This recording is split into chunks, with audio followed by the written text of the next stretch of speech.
ஆண்டவர் இரட்சகரமாக இயேசுவின் இனிதான நாமத்தில் உங்களை வாழ்த்துகிறேன். இந்த நாள் நம்முடைய ஆவிக்குரிய சிந்தனைக்காக அப்போஸ்தலருடைய நடபடிகள் 1ஆம் அதிகாரம் 14ஆம் வசனம், 2ஆம் அதிகாரம் 1ஆம் வசனத்தை நான் வாசிக்கிறேன்.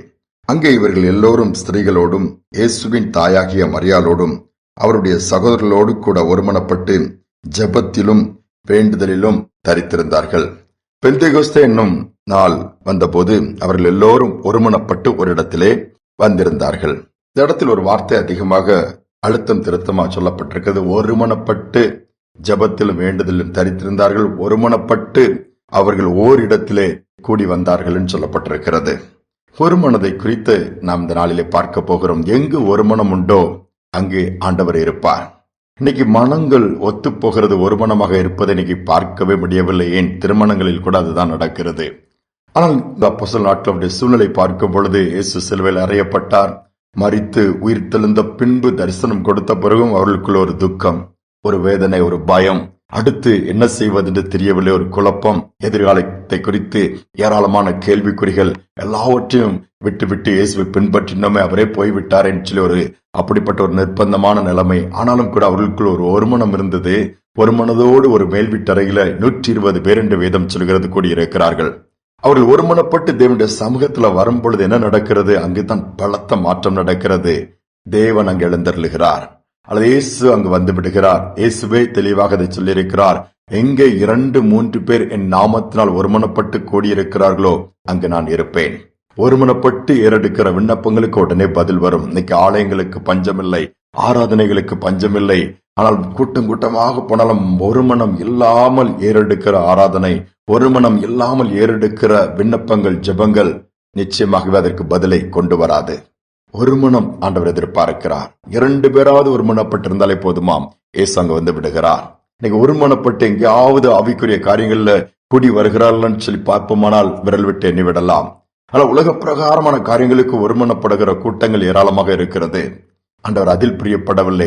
மாறாக ஆண்டவரை தேடி குடும்பமா ஜெபிக்க போகிறீர்களா? குடும்ப ஜெபமா? இந்த ஞாயிற்றுக்கிழமை ஆலயத்திற்கு போகும் பொழுது கூட ஒரே சிந்தையோடு, ஒரே இருதயத்தின் நினைவுகளோடு, ஆவியோடு போய் தொழுது கொள்வோம் என்று சொன்னால் அதனுடைய மேன்மை பெரிதாக இருக்கும், அந்த வல்லமையும் பெரிதாக இருக்கும். சமீபத்தில் நான் ஒரு காரியத்தை படித்தேன். ஒரு ஆய்வு சொல்லுகிறது, இந்த வானத்திலே பார்ப்பீர்கள், அந்த ஏரிகள், குளங்கள், குட்டைகள் இருக்கிற இடத்திலே மாலை நேரம் அல்லது காலை நேரத்தில் இந்த பறவைகள் அதிலிருந்து பறந்து போகும் பொழுது ஒரு அம்பு வடிவத்தில் வானத்தில் வேகமாய் பறந்து போகும். அது அழகா லைன் பிடிச்சு அப்படி போற மாதிரி இருக்கும், நீட்டமா. அது நல்ல உயரமா வேகமா ரொம்ப தூரம் பறந்து போகும். அவைகள் தேசத்தை விட்டு கூட தேசங்களுக்கு போய்விடுமா. இடையில எங்கேயும் ஓய்வு எடுக்க முடியாது. ஆனாலும் பறக்கக்கூடிய தன்மை கர்த்தர் கொடுத்திருக்கா. அதற்கு கொடுக்கப்பட்ட ஞானத்தை பார்க்கும் பொழுது அதற்குள் இருக்கிற ஒருமனம் நம்மை பிரமிக்க வைத்து விடும். ஏன் அப்படின்னு சொல்லி விஞ்ஞானிகள் பல விதத்தில் ஆராய்ச்சி செய்து பார்க்கும் பொழுது, முதலில் ஒரு பறவை அதை லீட் பண்ணுமா, அந்த 2 பக்கமும் வீசப் அந்த மாதிரி ஆரோ டைப்ல அப்படி பின்னாடி அதே லைன்ல சிறகுகளை அதை அசைக்கும் பொழுது ஒரே விதமாக அசைக்குமாம். அதில் முதலிலே லீட் பண்ற பறவை என்ன பண்ணுமா, அந்த காற்றை கிழித்து கொண்டு போகுமாம். பின்பாக வருகிற அதோடு இணைந்து அந்த ஆரோ டைப்ல போகிற பறவைகளுக்கெல்லாம் அதிக அந்த காற்றழுத்தம் இருக்காத, அதிக அளவு பலத்தை செலவிட வேண்டியது இல்லாமல் எளிதாக அந்த பாதையில் பறந்து போய்கொண்டே இருக்குமா.